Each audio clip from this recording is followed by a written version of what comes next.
I'll marry you if you can fit into that red dress. Sterling Vale's voice sliced through the ballroom like a whip.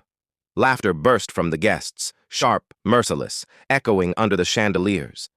Every gaze turned toward the back of the room, where Maya Brooks, in her plain gray cleaning uniform, stood frozen beside her mop and cart. Her cheeks burned, her eyes dropped to the floor.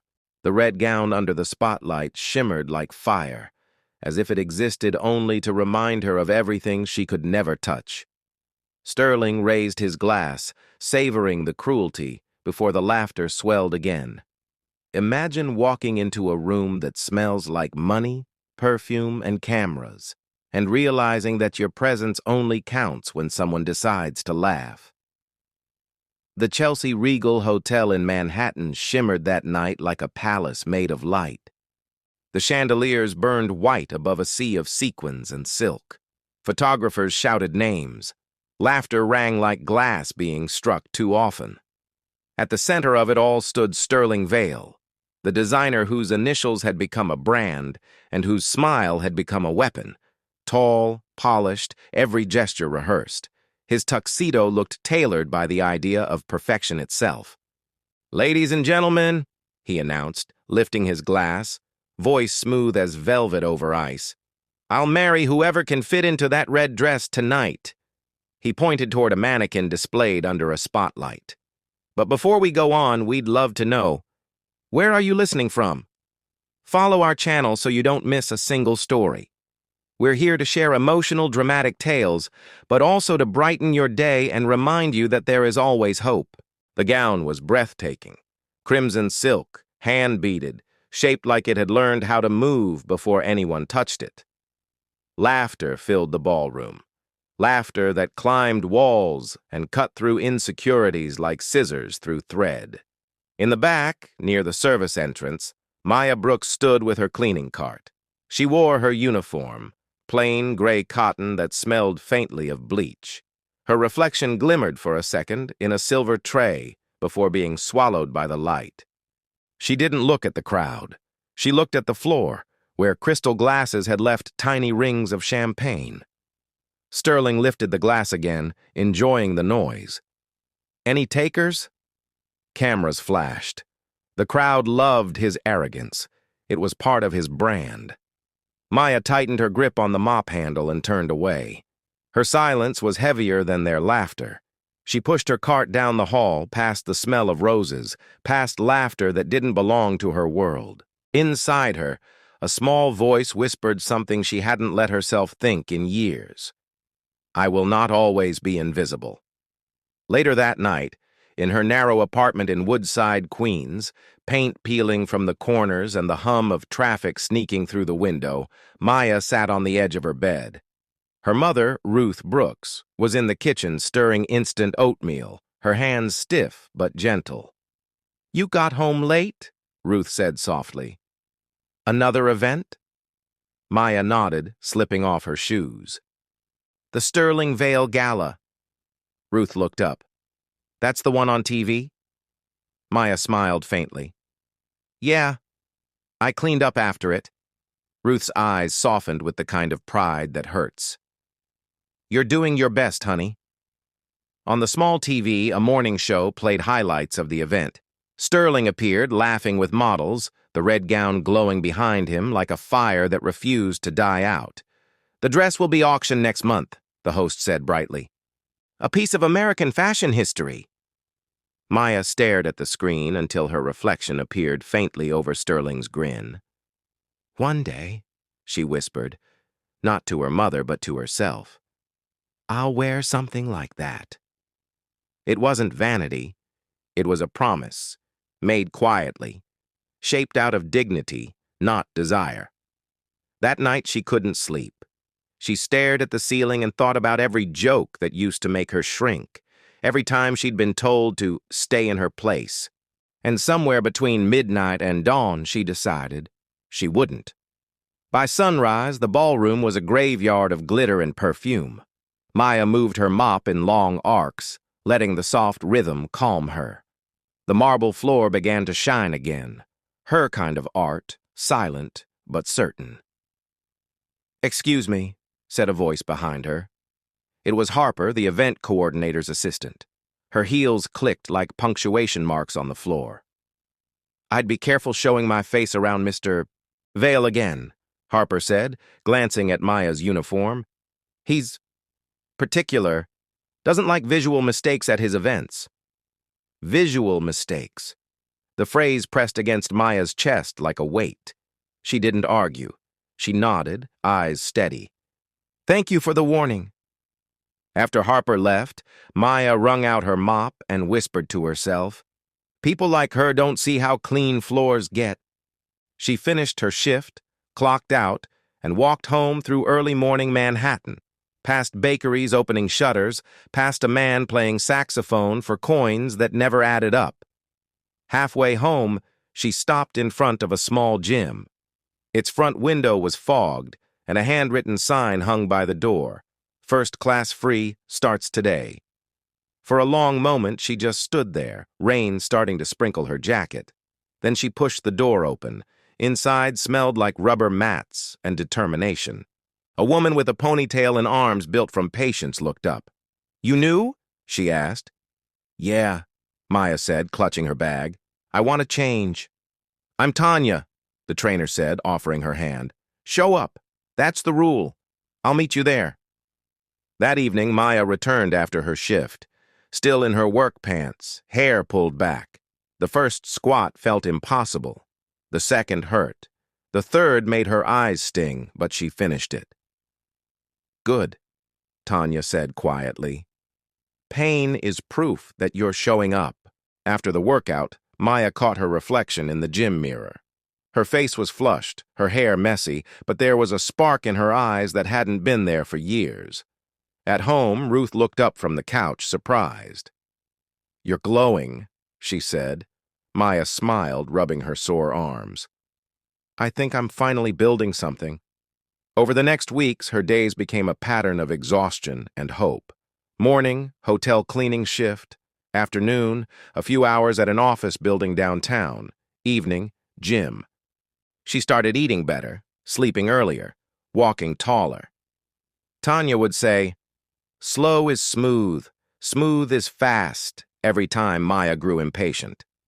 And little by little, something inside Maya began to heal. The part that believed life was something that happened to her, instead of something she could shape. One night, she and Ruth sat at their tiny kitchen table eating soup. "Ma," Maya said, stirring her spoon, "you ever feel like the world's already decided who you're allowed to be?" Ruth smiled, eyes soft with years of faith. "All the time. But it's wrong more often than it's right." Maya nodded slowly, her throat tightening. "Then maybe I can decide again." Ruth reached across the table and squeezed her daughter's hand. "That's all I ever wanted for you." Weeks passed. At the hotel, the talk at the front desk buzzed like gossip always does. "Sterling's doing another reveal here next month," someone whispered. "And that red dress? The auction starts at 100,000. Maya didn't react, but something in her chest shifted. She cleaned slower that day, thinking about how a single piece of fabric could cost more than her whole building. She didn't resent it. She just wondered why beauty always seemed to live on one side of the door. That weekend, while passing a thrift store, she noticed a sewing machine in the window, old, scratched, but solid. Price tag, $40. She hesitated. $40 was 2 days of groceries. But she bought it. At home, she cleaned the dust from it, oiled the gears, and plugged it in. The hum that followed sounded like possibility. Ruth peeked in. "You still remember how?" "Grandma taught me," Maya said.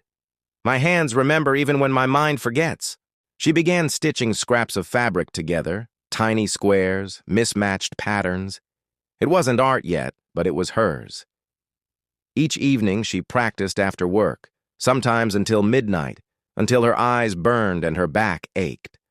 And every time she pressed her foot on the pedal, she felt closer to something she couldn't name yet, something that felt like freedom. That was how transformation began for Maya Brooks. Not with applause or a miracle, but with a decision to show up again and again, even when no one was watching. She didn't know that somewhere in another part of the city, Sterling Vale, the man who once turned her into a joke, was also beginning to fall. Not visibly yet, but in small, quiet cracks in the perfect mirror he lived behind. But that part of the story was still waiting in the dark, just like Maya's red dress was waiting in the back of her mind. Because fate, like fabric, always finds a way to fold two lives together. Change, when it begins, doesn't roar. It hums. It's the sound of early mornings and late nights, of quiet repetition that no one claps for. For Maya Brooks, that hum became her heartbeat. She woke before the sun, brewed cheap coffee, and slipped into her gray uniform. Her mother would always call after her, "Take your scarf, it's cold." And Maya would smile through the door, warmed by something deeper than the scarf. At the Chelsea Regal Hotel, she moved through the empty ballroom like a shadow that cleaned away the evidence of other people's celebrations. She wiped, polished, mopped, each motion a kind of prayer. In the afternoons, she worked at an office building uptown. Evenings were for the gym, where Tanya greeted her with a grin and a towel. "Consistency beats perfection," Tanya said once. "You're already doing the hardest part, showing up." Maya's legs burned, her shoulders ached, but for the first time, her reflection in the mirror looked alive. Not flawless, not airbrushed, but awake. She started to notice the small victories, her jeans fitting differently, her breath lasting longer on the treadmill, her laugh returning, timid but real. At home, Ruth noticed too. "You smile in your sleep now," she said one morning. Maya laughed, cheeks warm. "Then maybe I'm dreaming in color again." But life, as it often does, likes to test the roots of any new beginning. One Friday, the hotel buzzed with talk. Sterling Vale was returning. Another event. Another showcase. "Same ballroom," Harper whispered near the service hallway. "And rumor has it, the red dress is making a comeback." Maya kept her expression neutral, but inside, something coiled tight. She told herself it didn't matter. She wasn't the same woman who had stood humiliated near the mop bucket months ago. Yet that night, as she scrubbed a mirror until it gleamed, she saw his reflection in her mind, laughing, unaware of her existence. The sting wasn't pain anymore. It was fuel.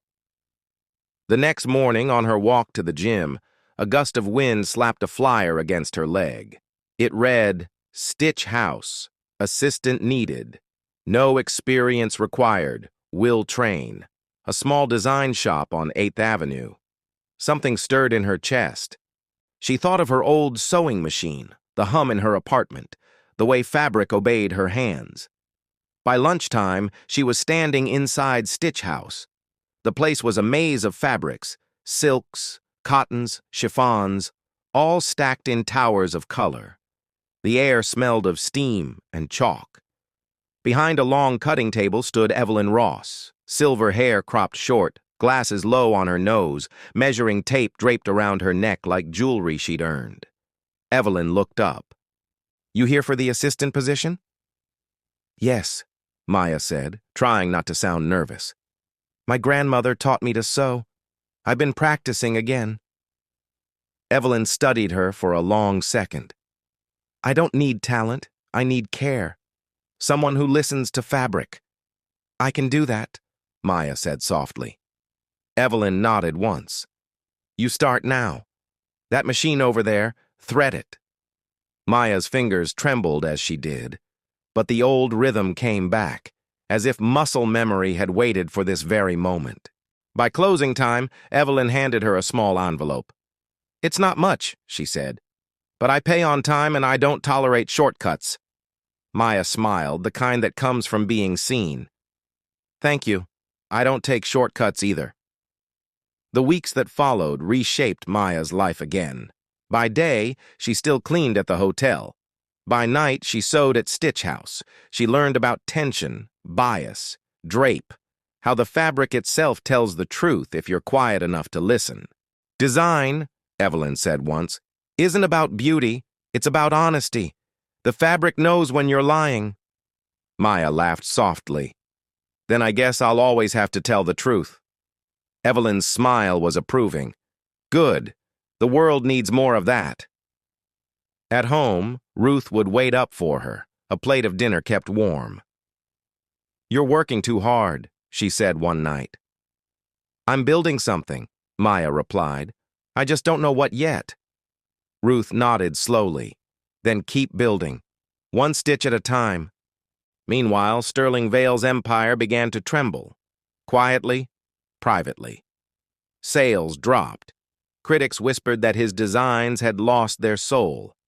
He brushed it off, smiling for cameras, pouring champagne, convincing everyone that confidence and success were the same thing. But at night, in his glass-walled apartment, he would stand by the window and stare at the skyline, beautiful, distant, untouchable, and feel a hollowness that no applause could fill. He thought of the joke he made months ago. The cleaner girl who didn't laugh. Why did that memory sting so much now? He shook it off, telling himself he was above guilt.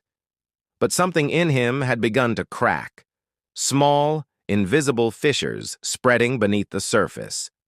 And destiny, patient as a tailor, was threading their lives back toward each other. At Stitch House, things changed one morning when Evelyn received a delivery, 4 garment bags embossed with the SV logo. Sterling Vale. "Final finishing for his new line," Evelyn explained, raising an eyebrow. "He wants us to handle the last detailing. Good money." Maya froze for a moment, her fingers hovering over the zipper of the first bag. "Do you want me to help?" "I trust your hands," Evelyn said simply. They unzipped the bags. Inside were gowns of breathtaking precision, stunning, cold, perfect. Maya touched the fabric. It was flawless, but lifeless. "Beautiful," Evelyn murmured. "Yes," Maya said quietly, "but it doesn't feel alive." At the bottom of one bag was a dress, crimson like the famous one, but newer, colder. It wasn't the red dress, but it carried the same arrogance in its seams. Evelyn noticed the look in Maya's eyes. "Something wrong?" Maya shook her head. "Just remembering something." That night, after Evelyn left, Maya stayed late. She couldn't help herself. She adjusted the hem by 1/2 inch, softened a line at the waist, added a hidden hand stitch where the fabric seemed too stiff. It was a small act, but when she stepped back, the dress looked warmer, more human. The next morning, Evelyn examined it silently, then nodded. "You touched it." "I made it breathe," Maya said simply. 3 days later, Sterling's assistant emailed, "Beautiful finish. Keep them on." Evelyn turned to Maya. "You did that." Maya only smiled. She didn't need the credit. The work spoke for her. 2 weeks before the reveal, gold-embossed invitations arrived. Evelyn waved one in the air. "They invited us. The hotel again. You're coming with me." Maya hesitated. "I don't belong there." "Of course you do," Evelyn said firmly. "You earned your place stitch by stitch. Walk in there with your head up." That night, Maya opened the small metal box under her bed, the one where she had been saving money. Bills folded neatly, coins wrapped in paper sleeves. Enough for good fabric, maybe enough to make something of her own. She went to a local fabric store, heart racing. Rows of cloth shimmered like fields of color.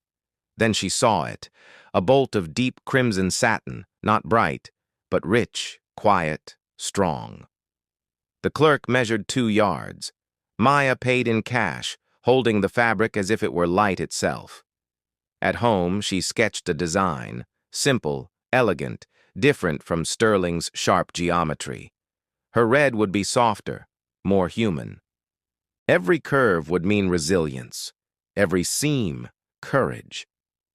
Ruth watched her cutting into the fabric late that night. "That's a beautiful color," she said. "It's not just a color," Maya whispered. "It's the sound of my own voice."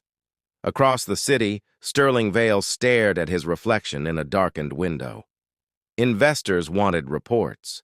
Clients wanted results. But his designs looked like strangers to him now, soulless reflections of a man pretending to still believe his own myth. He thought of the woman with the mop, the way she had looked at him that night, not with fear, not with flattery, but with quiet disappointment. He didn't know her name, but he couldn't forget her eyes. Somewhere deep down, he knew that whatever he had lost wasn't money or fame. It was honesty. He poured himself a drink, then stopped, setting the glass aside untouched. For once, he didn't want to drown the silence. He wanted to hear it.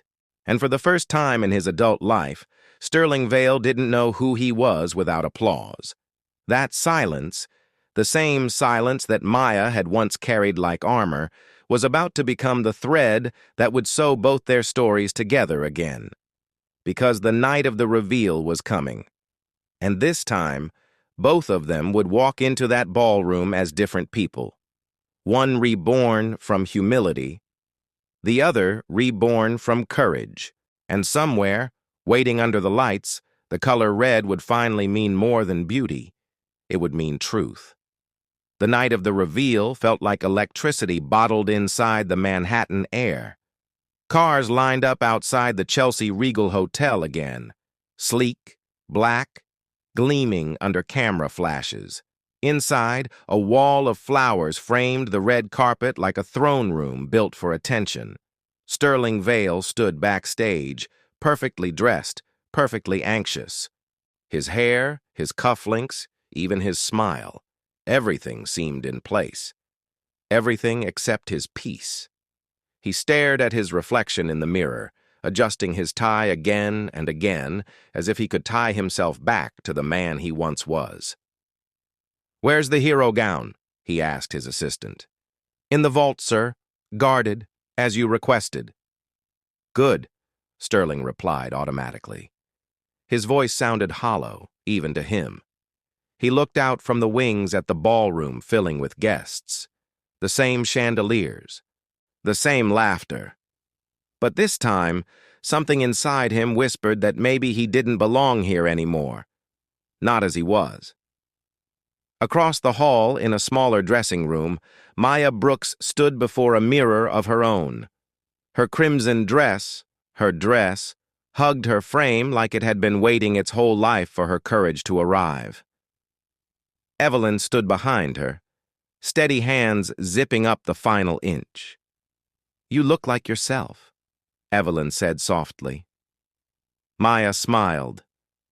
"That's the best compliment anyone could give me." "When you walk out there," Evelyn added, "remember, you don't owe anyone your eyes." "I'm not here for them," Maya said, voice calm, almost prayerful. "I'm here to close a circle." Ruth's words from weeks ago echoed in her mind. Keep building, one stitch at a time. Now the stitches had become a story, and that story was about to be seen. The lights dimmed, the music swelled, the show began. Models glided down the runway in perfect synchronization, wearing Sterling Vale's newest designs.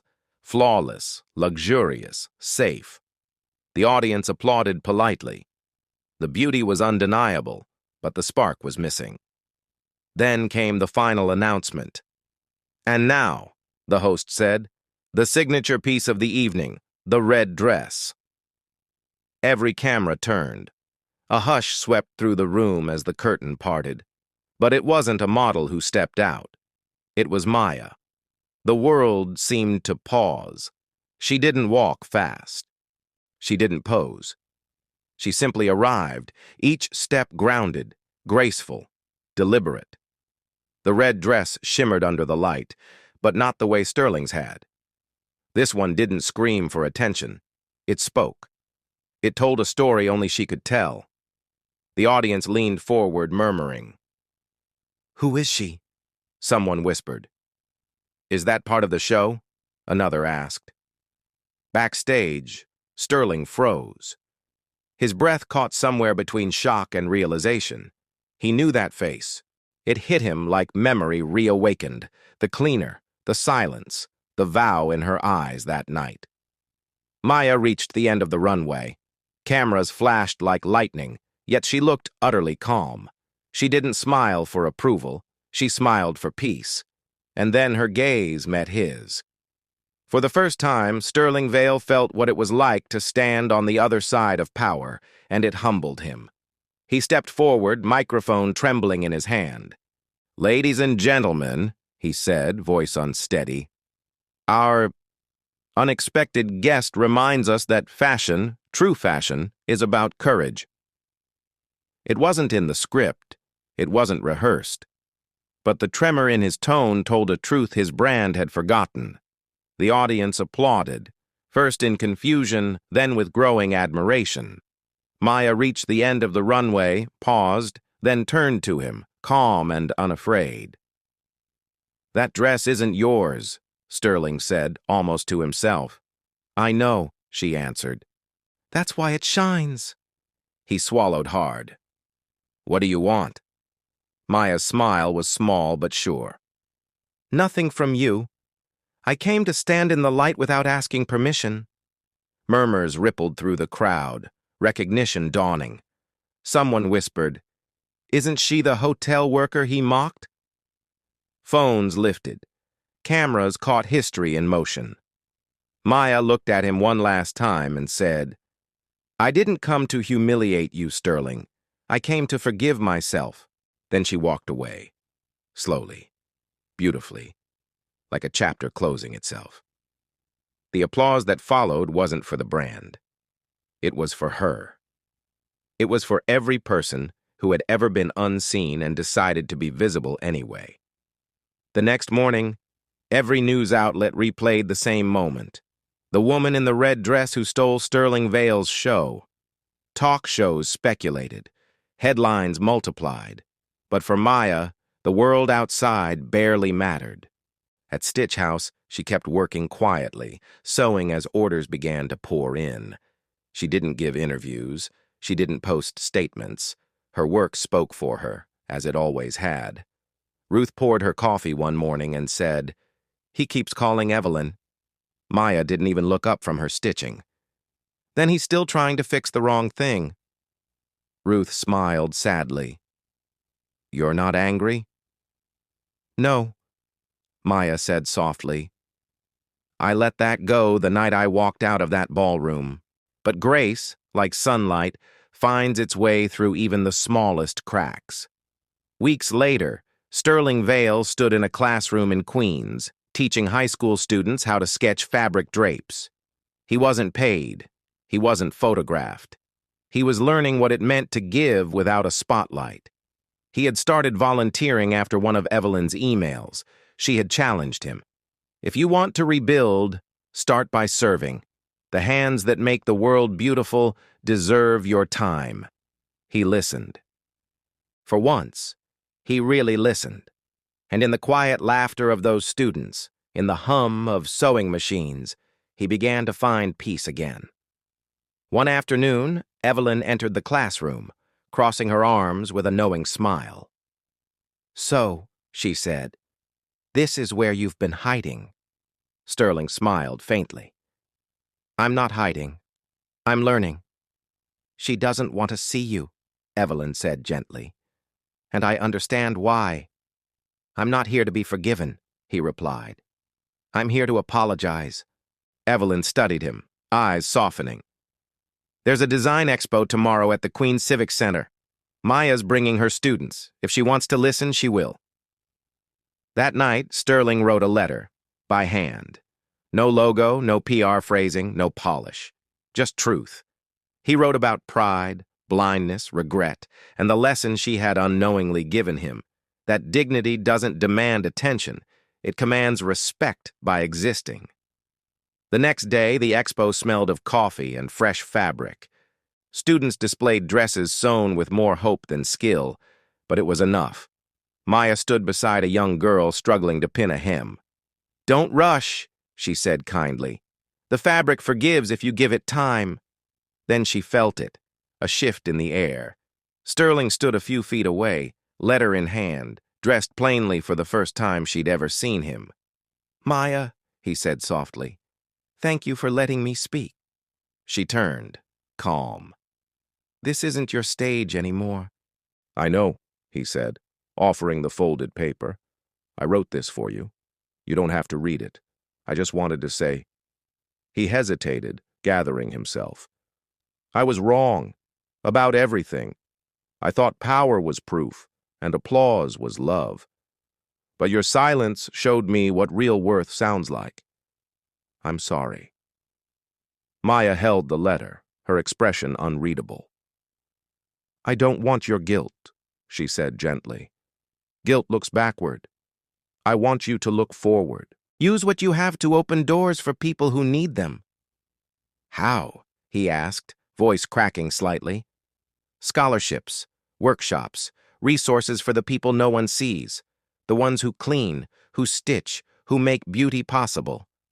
Sterling nodded, tears in his eyes he didn't try to hide. "I'll do it, not as a statement, as a start." Later that day, at the Expo's closing ceremony, he stood on a small wooden stage and spoke without notes. "I came here to apologize," he said simply. "For every time I treated art as a mirror for myself instead of a window for others. Fashion belongs to everyone who touches it. The unseen hands make the visible beauty. From now on, my company will fund new designers from every background, no strings attached." No applause followed immediately, just quiet respect. But in that silence, something new was born.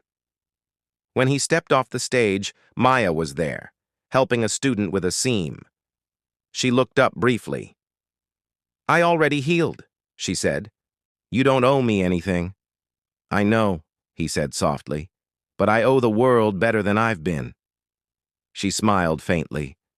"Then that's the first design you've made that truly matters." Months passed. Maya's small studio in Queens grew into a haven for women who wanted to learn sewing, design, and confidence. The walls were painted in warm tones. Laughter filled the space where silence once lived. She often said to her students, "The red dress was never about fame. It was about remembering that courage can be worn." Across town, Sterling kept teaching. He stayed out of the spotlight. He never used Maya's story for publicity. He didn't need to. He had finally learned the difference between applause and purpose. One autumn afternoon, years later, they crossed paths again at a charity exhibition. No cameras, no crowd, just two people who had shared a moment that changed them both. He smiled. "You look well, Maya." She returned the smile. "So do you, Sterling." No bitterness, no lingering tension, just mutual respect, two lives that had walked through fire and come out wiser. They spoke briefly, then went their separate ways. Neither needed to look back, because redemption, once real, doesn't demand reunion. It just requires understanding. And if you ever find yourself standing in a room that makes you feel invisible, remember this. Maya Brooks walked into one just like it, and she didn't shout, she didn't fight. She became. She built her worth stitch by stitch until the world had no choice but to see it, because dignity doesn't need permission, it needs courage. And sometimes the most powerful yes you'll ever say is the one you whisper to yourself, "I can, and I matter." Thank you for walking with us through this journey of dignity, memory, and rebirth. If this story touched your heart, even for a moment, we'd love for you to stay. There are still so many stories waiting to be told, stories that heal, inspire, and remind us that a second chance can come when we least expect it. Subscribe, leave a like, and help us keep sharing these moments of hope and humanity. Your presence here means more than words can say. Until next time, stay gentle, stay strong, and keep believing.